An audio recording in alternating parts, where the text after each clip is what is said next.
Hello, and welcome to this QX Global podcast, one of a series of podcasts that we're doing entitled Room to Grow. These podcasts are focusing on the living real estate sectors. My name is Philip Hillman. I'm a consultant to QX Global, and most of my experience has been in the area of PBSA, but I've also been involved with the other living sectors. And I'm delighted to have with me today Fred Lerchenborg, who is the CEO of Lavanda. And Lavanda is a proptech and software as a service company. So, Fred, welcome. Yeah, thank you very much for having me on.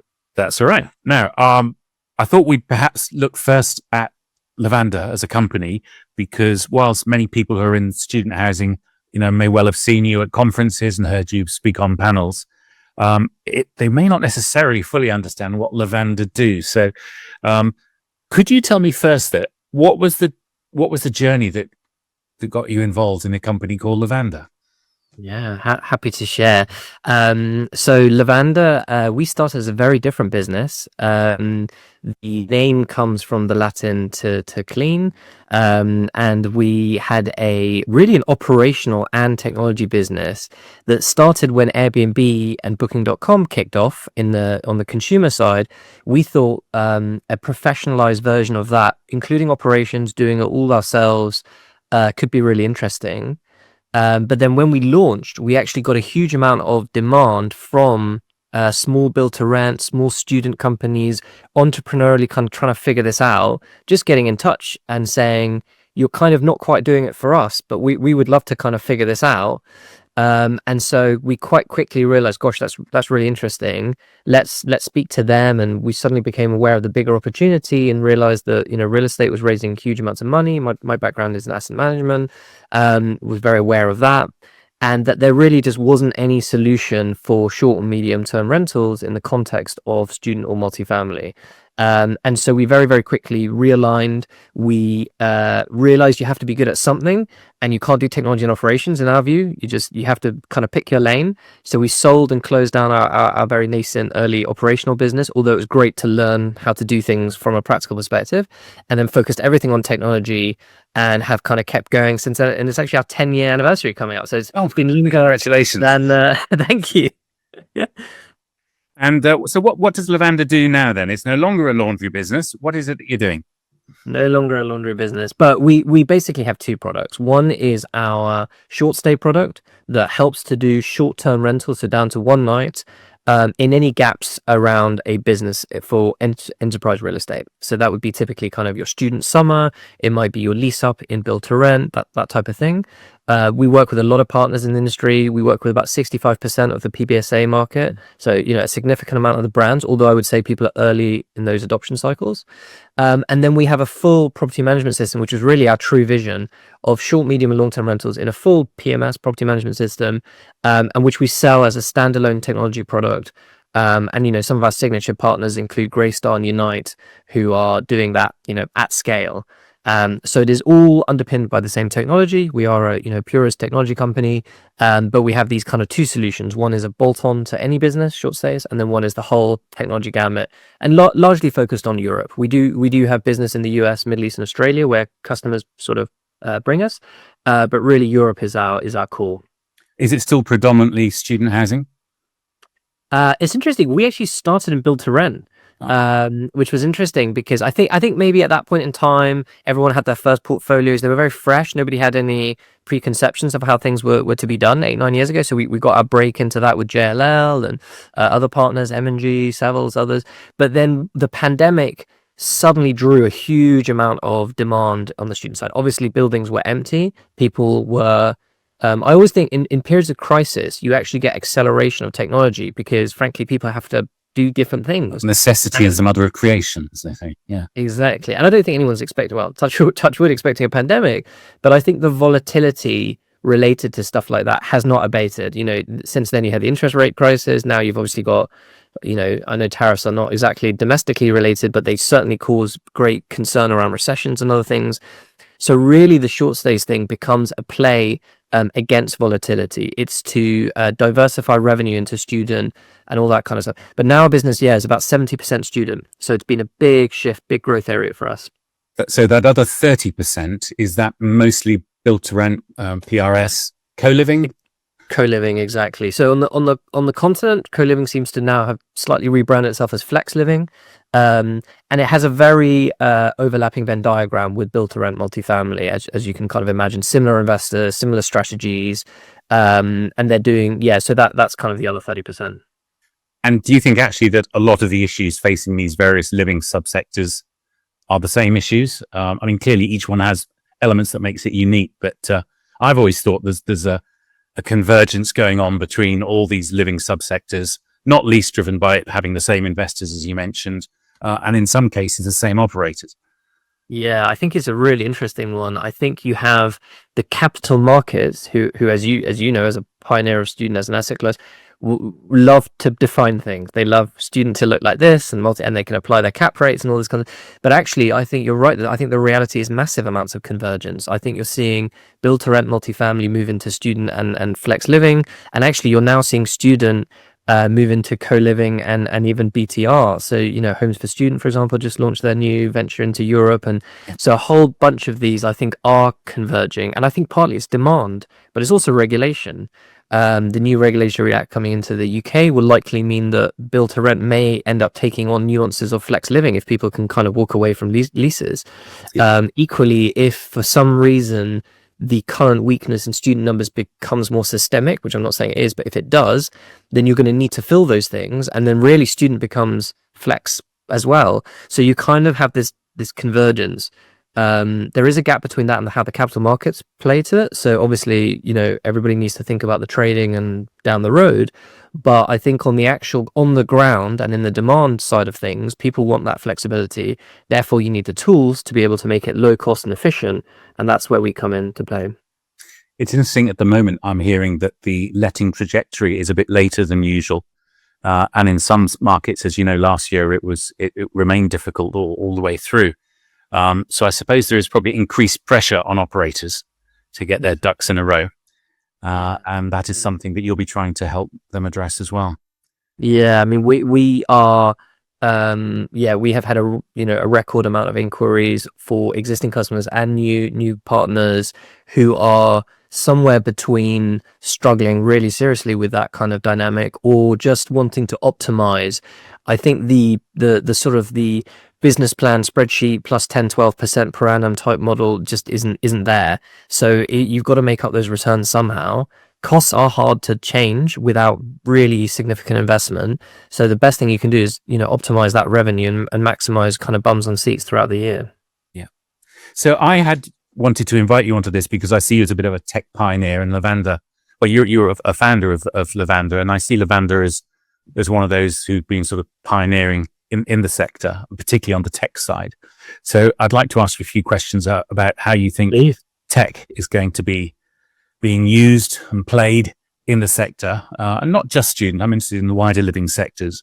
What do you think then are the main areas where tech can improve PBSA?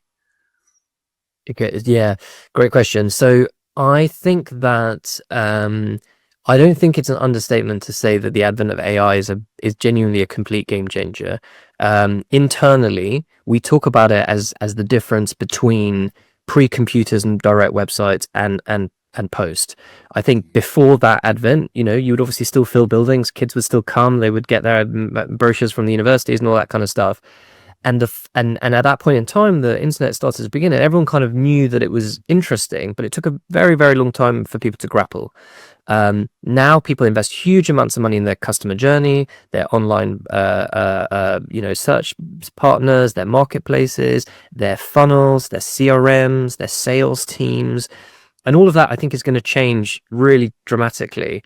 There will be pioneers who are very good at this and figure out ways to attract students and residents alike through modern means. And they are going to have a huge edge on their partners. Equally, I think that on the day-to-day kind of cost base, I think you can do a huge amount with new technologies coming out to basically increase efficiency and just get a lot faster. Every business has a couple of people employed doing analytics, doing financial reconciliation, doing a lot of these tasks. AI and just frankly technology at its latest version is really good at. It is just better than humans. And right now we tend to hire somebody to plug a gap. And I think in a world where pressure is going to come downwards on revenue and then therefore, pressure will come on costs, you're going to have to change those models over the next couple of years. So I'm anticipating that there will be, in terms of tech and particularly the AI, some of it will be to make life easier, or frankly, it'll be essential for the operator to utilize it to survive and to be economic and competitive. And then some of it will be from the customer experience, in that they will be demanding a high level of service in certain areas. They'll be expecting more automation, but yet they'll still want a personal touch. So from those two different perspectives, sort of the operator and then the customer, how do you feel that AI is going to be utilized? Yeah, great question. So I would actually divide it one further. So I would say on the operator side, I would divide it into on-site operations and basically head office, support, sales, leasing, all that kind of stuff. I actually think as a first wave, on-sites will not change dramatically. They're already lean at a lot of buildings, right? And actually, you still want to have those moments where you are interacting with the students or guests or, in multifamily and other things. If anything there, AI probably just gets rid of some of the clutter, rather than like manually typing in or looking up, databases to figure out what your leasing schedule is. AI will present in the morning what you need to do. And so in a sense that frees up. But I do think at the head office, the sales and marketing, all of these functions and analytics, etc., I think that's where you're going to see the potential for really material savings, or at the very least, and this is actually how we think of it, we're not reducing headcount, for example, internally in our business, but what we are doing is essentially giving everyone lots of AI tools to make them more efficient. And what it really means is that next year and the following year, as you grow as a business, you're not increasing your headcount in ratio before. So for us, and for all our partners, we're very much recommending invest in your team. If you have 3 or 4 analysts because you have 20,000 beds, invest in them with AI to get them really efficient. And when you add another 5 or 10,000 beds, in the old world, you would have just added another analyst. Now you probably don't need that because they've got more efficient. So I think it's those roles that are actually more better suited for AI, because frankly, there's just a lot more stuff going on, emails being sent, like reports being written, all of which can be largely automated now. Whereas I think on site, there is that room to actually make it more personal touch and actually a better experience. And then I think on the guest side or resident side, on the CRM journey and the acquisition journey, absolutely, I think there's a ton of stuff there, because a huge amount of money ultimately goes to Google or marketplaces or acquisition or whatever the spend is. And if you can make that 10% per annum more efficient, you're going to make a great return on that. And with your property management software that is I assume now the bulk of your revenue effectively, is that something where you are doing AI bolt-ons, or are you actually having to sort of completely look afresh and reconfigure the whole thing to utilize the full potential of AI? Great question, and I think this is a hot topic. Candidly, right now we're embedding it in everything that we do. So everything we're building now, it is both being built by AI, and then also having AI thinking involved in it. So I'll give you an example. Like the next version of our customer journey toolkit will have an AI built into it organically. I think there's a question of whether you upsell or not, but actually the reality is the cost of that stuff is coming down. So I would like to think that pioneering, property management system partners like ourselves are actually just trying to bring better tools to market at the same cost. I do think there's a wider question of how people will interact with software, because ultimately at the end of the day, if you can open your AI chat of favorite nature and just frankly work through that, then who needs all these different logins to different systems and different things? And I think there is a big shift likely to happen on that side of things in the near future.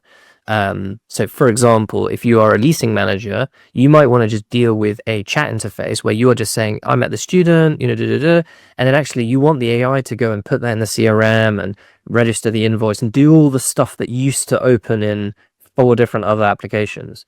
I think for smaller point solutions, so what I mean by that, like a resin app or a very specific piece of technology, I would be very nervous if I was one of those businesses, if I'm completely honest, because I do think those things can get now built in a completely different kind of cost basis. And I think you're going to get lots and lots of brand new companies offering stuff incredibly cheap, because their whole cost ratio of what it is to build and also just to try new things is coming down. So honestly, I think it's a lot in flux right now. I do think there'll always be a sort of system of record. Not just speaking my own game here, but I genuinely believe that I think if you're a big organization, especially if you're thousands of beds and all this, you need a serious partner who just frankly stores your data, make sure everything goes right, infosec and all that kind of good stuff. But I think the ability to experiment with new ideas and solutions around the edges of that should accelerate. I hope it accelerates, because that's one of the things that's not been great in the real estate. It's been very hard to try things. Yeah. Have you incorporated chatbot technology into your PMS at all? Your operations requests? For guest communications and for sorting all that kind of stuff, absolutely. Especially on the, I would say actually, particularly on the short stay side, because there's a lot of chatter. There is just a lot. If you're a long-term student, as you know, lots of long-term students don't necessarily have any communication because they're quite happy and they're just living their life. Short stays, because of the nature, there's a lot of communication because you're asking about things, and actually a lot of that's served up really well. I mean, most people don't want to call wherever they're going to stay. They would rather just ask in a chat, where is the Wi-Fi exactly? And it just ping 1 second, it comes in, right? You don't want the dreaded, like, we'll respond within an hour and maybe call centers. And, nobody wants any of that. So I think the first stage is bringing down the cost of all that communication. The next stage is bringing in AI, essentially AI agents who are able to do things. So what I mean by that is, for example, like a maintenance conversation comes in, and the thing that is prompted up for the building manager is not just a response, but is actually a workflow. So it is schedule the job, contact this, pay that, raise an invoice. So you're assessing the whole workflow. That gets really interesting, because that's where you really start to save time. That is intriguing. To use a sort of a military analogy, people are looking ahead to when fighter jets, you might have a manned fighter jet with various unmanned drones flying alongside that they send into the really dangerous parts. Exactly. And you're talking about using agents. One can anticipate a situation not very far from now at all, where your senior employees, and indeed many of your junior employees, are going to be operating a number of agents who are have got their own little sort of work profiles that they've got to complete, and hopefully massively increasing productivity. Exactly. And I can give you a live example. So we actually have one of these in our engineering team. And when we push stuff out, code, which senior engineers who are very experienced have written, right, super complicated code, these agents will basically just check the code at the last second for any really simple errors. And it might just be a typo somewhere in it. And that probably is only a couple of minutes saving for that senior engineer, because they'll put it into production and then they'll find some error, and then they'll spend 5 or 10 minutes and they'll find that typo, right? And that's not a big thing, but you've just taken your best people and you've given them 5 or 10 minutes back an hour a day. And that is the first wave of where this gets really interesting. So to your fighter pilot analogy, you want that person really nailing the important stuff, right? You don't want them worrying about the tiny little things where technology can actually just save them loads of time and effort. And brain space. If you've got a leasing manager or CRM person or somebody trying to create a delight moment for a customer, or thinking about a great marketing campaign, you want them thinking about that, not necessarily spending ages formatting a visual for the website, or trying to find a lease document at the desk, in front of a frustrated guest. Do you think that with all these additional capabilities and potential, that the sector the customer, the resident, will effectively expect so much more from their operator provider? Or is it going to be the case that the operator provider will basically be providing the same sort of service, but at a cheaper cost, more efficient? Great question. To what extent will the nature, adjust to the vacuum that might otherwise be created? I think it's a really good question. Personally, I do think that the market will start to segment a bit differently. I think premium will become premium, and people who want to pay for that will actually get a slightly more premium experience.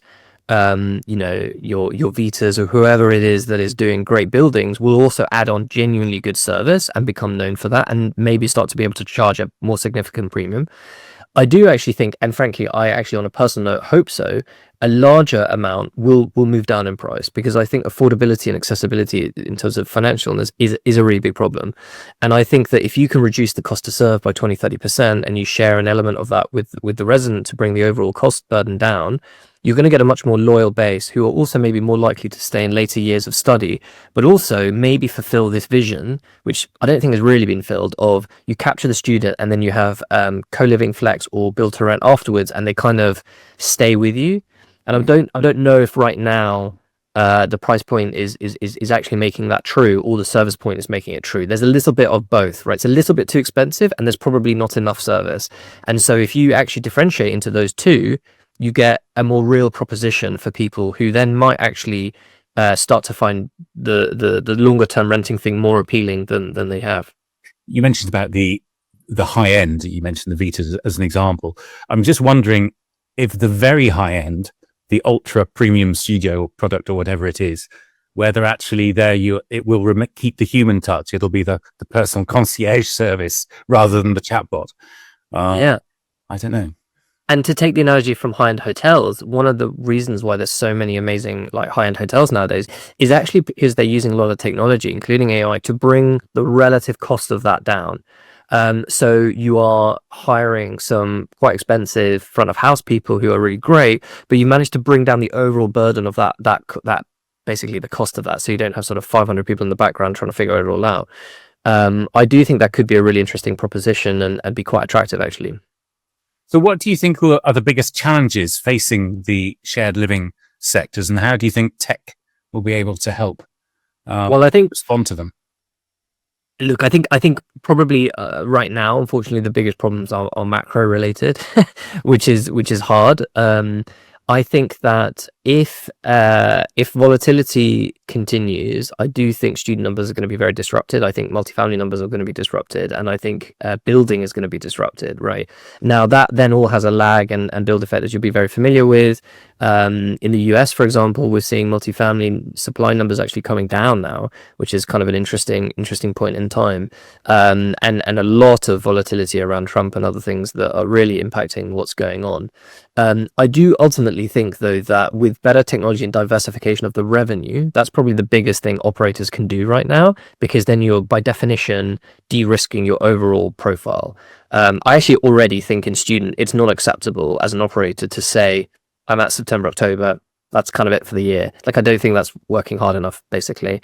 And I think already everybody's kind of largely accepted that. I do, however, think on the investor side, there probably needs to be more creativity about how do you value all these different income streams, what does it mean, and all that kind of stuff. Because right now it is very rigid, and honestly, I just don't think it helps anyone. No, well, it was always a challenge when I was at JLL. I remember going to value Charlie McGregor's, the student hotel, as it then was, the student social hub, and the various different teams within the company, the hotels team looking at it, the student team looking at it, the residential team looking at it. And we're all looking at it in different ways, trying to work out how to value those income streams. I'm not personally convinced. We've still, I'm not agile anymore, but I'm not convinced that the capital markets have quite got their heads around it yet. What I am convinced about is that there is investor interest in these hybrid living models. And people are interested not just in the student, but perhaps a sort of a hybrid model of student that becomes extended stay or whatever you want to call it. And I suppose co-living was one of those as well. And where do you see Lavanda going then in 5-10 years from now? Yeah, I really think we are just at the foothills of what the potential is for technology in real estate. I still, if I'm honest, think that real estate has adopted a very low amount of technology. I often think about delivery, e-commerce, other sectors adjacent, who ultimately also have a similar sort of vibe, and have just everything is techified to the latest possible kind of degree. Now, I know there's really good reasons for that in technology. Technology companies are part of the problem by creating too many barriers, and also we need to be able to articulate why you should buy the technology on a cost-saving basis.